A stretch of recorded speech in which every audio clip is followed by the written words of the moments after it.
दोस्तों नमस्कार, मैं सौरभ मिश्रा आपका बहुत बहुत स्वागत करता हूं आप सबके अपने चैनल पर। दोस्तों बहुत ही महत्वपूर्ण वीडियो होने वाली है, बहुत ही अच्छी वीडियो आप सबके लिए होने वाली है और जो भी आपके क्वेरीज हैं सभी क्वेरीज को लिया गया है और आपको पता है ये वीडियो आप सभी एनआईएस डीएलएड वाले साथियों के लिए होने वाली है, ठीक ना। तो वीडियो में सारी बातों को डिस्कस करें उसके पर जितने भी छात्र चैनल पर नए हैं प्लीज़ वीडियो को लाइक कर दे, शेयर कर दे, सब्सक्राइब कर लीजिएगा। देखिए एनआईएस डीएलएड जो अपडेट है आ रही है बहुत ही बड़ी अपडेट है, बहुत ही बड़ी, समझ लीजिए हम इसे पुनर्जीवित हो सकते हैं उसमें, क्योंकि 7 नवंबर को माननीय सुप्रीम कोर्ट में आदेश आ जाता है, ऑर्डर को रिजर्व कर लिया जाता है और 28 नवंबर को वो ऑर्डर को जारी कर देते हैं।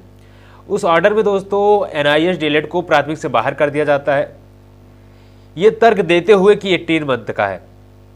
साथ ही साथ उन्होंने एनआईएस डीएलएड को शामिल करने को लेकर के पुख्ता सबूत मांगा, जो कि एनआईएस की तरफ से नहीं दिया गया। उसी के बाद दोस्तों ये पूरा विवाद चला।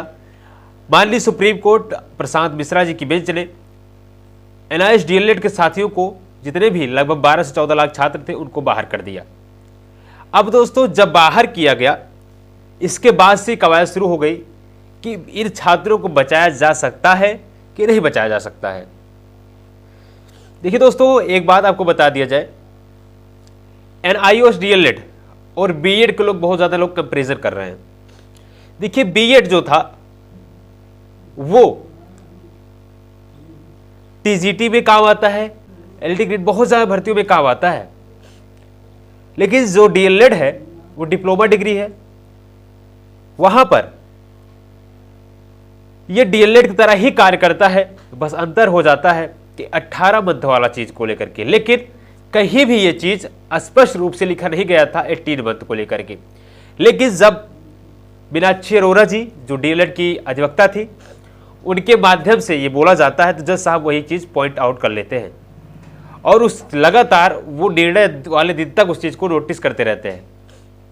उन्होंने कहा अगर 18 मंथ का ये तो कैसे ये 24 मंथ के बराबर हो सकता है, जिसको लेकर लगातार सवाल करते रहे और ये बताया जाता रहा कि मीनाक्षी अरोड़ा ने बहुत सारे सबूत को दिया है।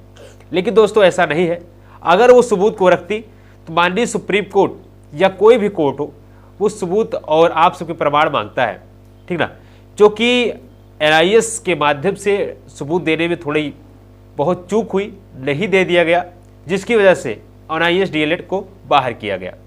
लेकिन अब बात करेंगे कि इसको कैसे अंदर किया जा सकता है, किसकी वजह से आखिरकार ये बाहर हुआ है। देखिए एक पोस्ट मेरे पास आया है जहां पर अभ्यर्थियों ने जो उत्तराखंड के याची थे उनको बहुत ज़्यादा लताड़ लगाई है। उन्होंने कहा है कि गलत नीतियों और हीरो बनने के चक्कर में पूरे देश के एनआईएस डीएलएड को बर्बाद कर दिया है बोहरा जी ने।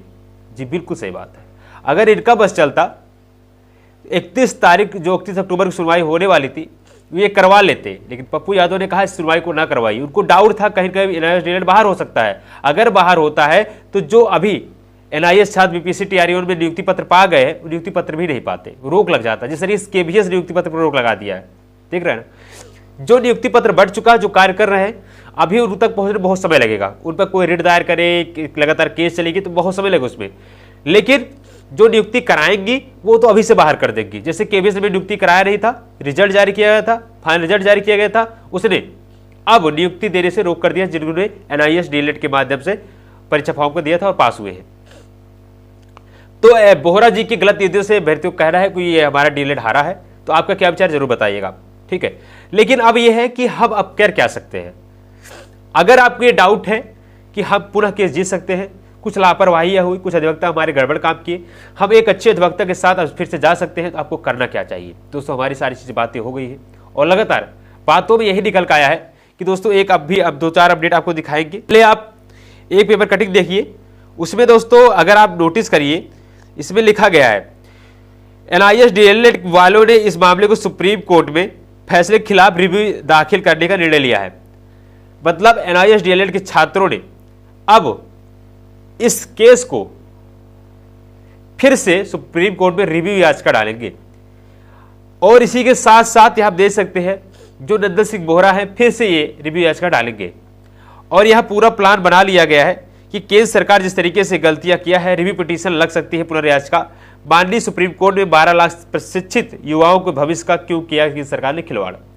ये लगातार चीजें चल रही है कि आखिरकार केंद्र सरकार ऐसा क्यों किया। ठीक यही काम बीएड छात्रों के साथ किया गया था, ठीक है ना।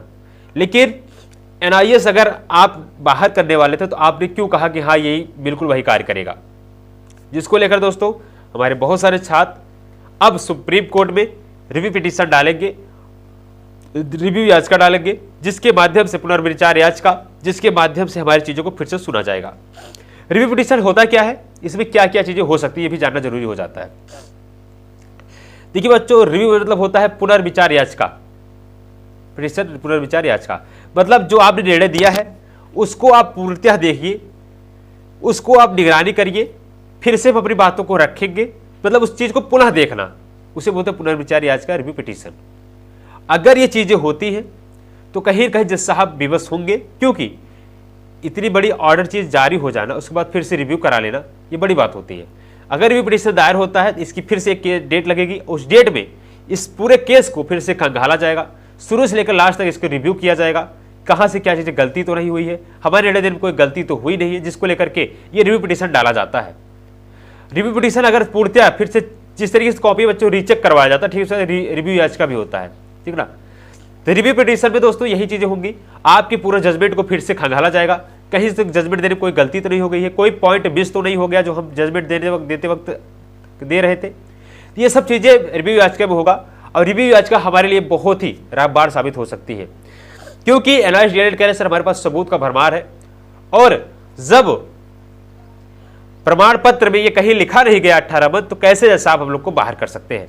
बहुत सारे अभ्यर्थी हमारे सबूत लेकर तैयार हैं।